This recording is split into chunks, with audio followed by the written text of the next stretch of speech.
Well, the drama was supposed to be about a looming government shutdown, about the fight to protect American taxpayers from wild spending and massive growing debt. And by the way, it certainly was about all those things. Averting a government shutdown came down to the wire on Saturday, and they got it done. They successfully kicked the can down the swampy road. More on that in just a moment. But hey, by the way, did anyone check and see if Senator Dianne Feinstein accidentally voted on Saturday? Kidding. Relax. Well, the drama quickly became about something else, about a Democrat trying to disrupt a government process, obstructing an official proceeding because he just didn't like it. Typical leftist fare, but you see, there's one set of laws for Democrats and another set of laws for Republicans. That much is clear, and clearer with each passing incident. A Republican suspected of breaking the law versus a Democrat who has actually broken the law. The difference is astounding. Donald Trump and any of his circle are indicted and indicted again and presumed guilty right from the very start. No one is above the law, they say. Well, that's true. We agree. So let's put that notion to the test, shall we? When a Democrat, and not just any Democrat, but a socialist squadster, is caught on video doing the very same thing they deem to be an act of insurrection, meaning interfering with an official government proceeding, then somehow it's a Democrat, so it's excusable. Congressman Jamaal Bowman pulled the fire alarm. It's on camera for the world to see, and a former school principal knows full well about fire alarms, or so he should, as Speaker McCarthy points out, which is why it's so preposterous that even Jake Tapper is bewildered by fellow squadster AOC's astounding defense of Bowman's actions. I think if you actually do see some of the photos of the signs, I think there's something to be said about the government's about to shut down. There's a vote clock that's going down. The exits that are normally open in that building were suddenly closed. So he pulled a fire alarm? Exactly, Jay. Exactly our thoughts. So he did it. It's there, right there on camera. He pulled the handle on a bright red box labeled fire with glaring white letters, and likely with the intention of interrupting a vote that wasn't going the way he wanted it to. And that's just not how it works in America, sir. There are several Americans who are being severely and unfairly punished for much of the same thing, or less in some cases, by the way. Think January 6th. So what does Bowman's office do? Well, the usual, dispensing Nazi slurs against the Republican Party. Just a normal day in the leftist world of delusion.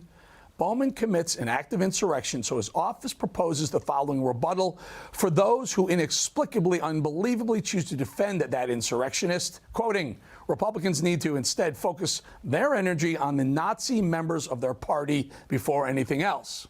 Oh. Sure, later, Bowman kind of sort of retracted the statement, saying the term Nazi was used without my consent. Okay, but frankly, this rhetoric has been used by the left before, so I'm not surprised at all here. I'm not buying it either.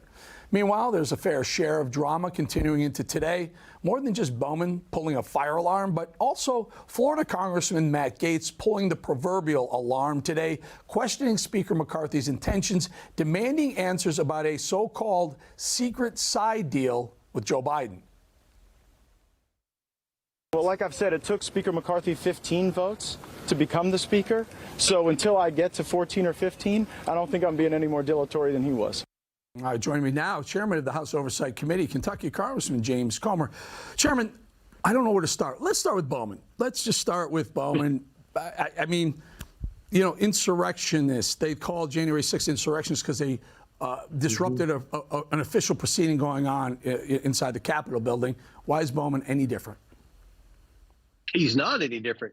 This is a direct result of actions by Joe Biden and the Department of Justice. I mean, they have indoctrinated into their members who are followers like Bowman and AOC. They follow their leaders who are Joe Biden and Merrick Garland when they say that Democrats can get away with anything. They've bought into and they've preached about criminal justice reform, but it doesn't apply to them. There's a two-tier system of justice. And everything that these Democrats, these extreme Democrats have said about January 6th and the people who were, as they say, hundreds of times a day in committee hearings, insurrectionists, he did the exact same thing or worse.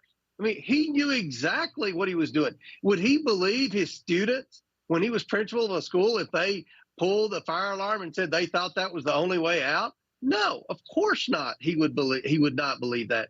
So he needs to be held accountable I know there's an ongoing investigation and everybody deserves due process, but for God's sake, he's caught on camera doing it. He's admitted it in his talking points. And the way that he tries to cover his tracks is what Joe Biden in this White House does. He sends talking points, which are directions or marching orders to the people. And he thought his talking points would get him out of trouble, but they're not going to. Yeah, in fact, I think the fine for doing something like that could be up to 6 months in prison for pulling a fire alarm. But to obstruct an official proceeding in the Capitol, you can get, I don't know, 5, 10, 15 years like a lot of the January 6s are. And this is the law he broke. Can we talk a little bit about the reason why he was there on Saturday pulling fire alarms? Because it looked like a CR was going to pass, and Bowman didn't want that. They wanted a shutdown to blame on the Republicans.